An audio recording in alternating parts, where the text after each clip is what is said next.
त्यांचं उद्दिष्ट काय मला माहीत नाही, परंतु यापूर्वीच्या आमदार स्वर्गीय नारायणरावजी पवार, दिलीप शेठ मोहिते पाटील, सुरेश भाऊ गोरे, नारायणराव पवार आणि दिलीपांनाबरोबर मी स्वतः काम केलं. सुरेश भाऊंनी सभागृहात बरोबर होतो, परंतु त्यांनी त्यांच्या आमदारकीच्या काळामध्ये कधी असा बाहेरचा उमेदवार किंवा स्वतःच्या घरातला उमेदवार हा आमच्या पश्चिम पट्ट्यावर कधी लादला नाही. आता आपण बघतोय की विद्यमान आमदारांनी त्यांच्या भगिनीला माझ्याकडं तयारी करायला लावली. आता तुमच्याकडेच बातमी आली की सुनबाईचा पण फॉर्म भरतायत. म्हणजे फक्त कुटुंब आणि कुटुंब. शेवटी जो तालुक्याचा आमदार असतो त्याने सगळ्या कार्यकर्त्यांचा विचार करायचा असतो. आमच्या मतदारसंघातला एखादा शिवसेनेचा कार्यकर्ता प्रामाणिक वर्षानुवर्ष काम करणार आहे, त्याला संधी दिली असती, त्याच्या मागे ताकद दिली असती, त्याला विकास कामातून शक्ती दिली असती वर्षभरात, आणि एखादा कार्यकर्ता मोठा केला असता, त्यांना त्याच्या तालुक्यात फायदा झाला असता. आज ज्यावेळी तुम्ही तुमच्या कुटुंबासाठी घेताय त्याचे दुष्परिणाम तुम्हाला तालुक्यामध्ये भोगावे लागणार आहेत. लोकांना हे आवडलेलं नाही. कोणत्याही राजकीय पक्षाच्या जाणकारांना विचारा की जी त्यांनी आज पाऊल उचललेलं आहे हे कोणत्याही नेत्याला आज पसंत पडलेलं नाही. त्यामुळे त्यांनी घेण्याचा काही प्रश्न नाही. आम्ही विकास कामावरती निवडणूक लढतोय, ते पैशावर निवडणूक लढतायत. जनशक्ती विरुद्ध जनशक्ती ही निवडणूक आहे आणि मला खात्री आहे की जनशक्ती 100% आमच्या भागातून जिंकेल.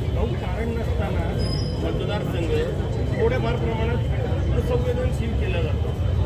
नाही, आता मला सांगा, मतदारसंघातला कार्यकर्ता मतदारसंघात प्रचारला फिरला तर काय हरकत नाही. आता सगळे आमच्याकडं विद्यमान आमदारांनी तालुक्यातून लोक पाठवले.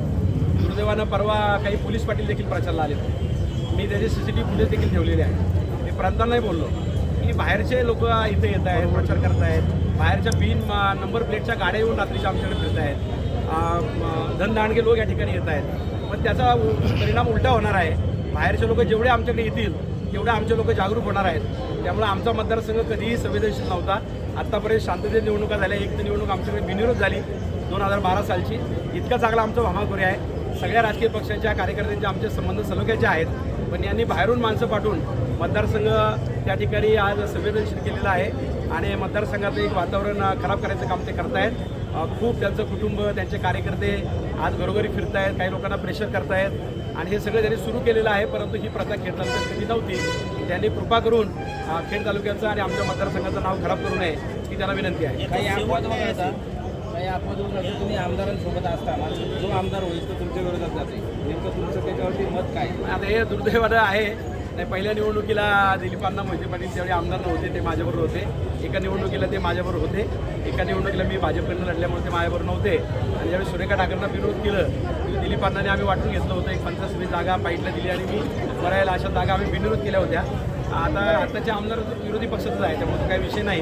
आणि मी दिलीप शेठ मोहिते पाटील आमचे महायुतीचे उमेदवार होते, त्यांचं काम केलेलं आहे, जाहीरपणे केलेलं आहे. त्यामुळे आता ते विरोधी पक्षाचे असल्यामुळे त्यांचं ते काम आहे. फक्त ते बाहेरून जे अतिक्रमण करतात ते वगैरे करायला नव्हतं पाहिजे. बाकी काय हरकत नाही. जर गोष्टी होत असतील मतदार हा भयभीत होईल. शेवट काय होईल? नाही, मतदार भयभीत होणार नाही. भामाखोऱ्यातले मावळे सक्षम आहेत. त्यांनी अनेक अशा अतिरथी महारथी पाहिलेल्या आहेत, अनेक लोकांच्या प्रेशर टॅक्टिक्स त्यांनी पाहिलेल्या आहेत. आणि शेवटी कायदा सुव्यवस्था आहे ना, कायदा सुव्यवस्था आहे. आमचे पोलीस बांधव आणि महसूल प्रशासन आचारसंहिता हे त्यांचं पालन करतील.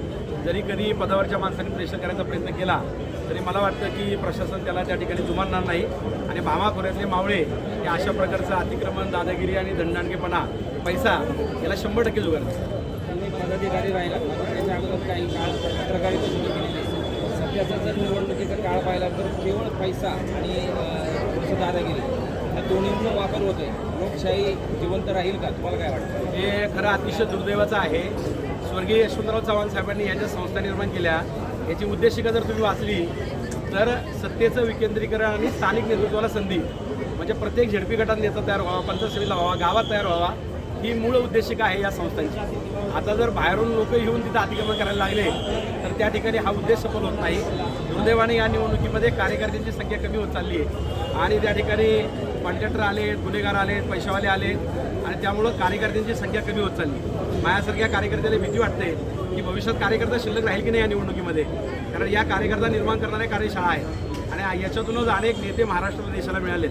आणि त्यामुळं कार्यकर्ता घडत यायला पाहिजे. फक्त पैसा आहे आणि मला प्रतिष्ठाच नाही, दशकरीत माझं भाषण होत नाही आणि लग्नात माझा सत्कार होत नाही म्हणून मला झेडपी पंचायत समिती लढायची, हा जो ओघ सुरू झालेला आहे तो अतिशय दुर्दैवी आहे. मीडियाला देखील मला विनंती करायची आहे, अशा प्रकारे या संस्थांवरती चुकीचे लोक जे अतिक्रमण करतायत त्याला थांबवलं पाहिजे. कार्यकर्ता कोणत्याही पक्षाचा असू द्या, गरीब कुटुंबातला असू द्या, अशा कार्यकर्त्यांना संधी मिळाली पाहिजे.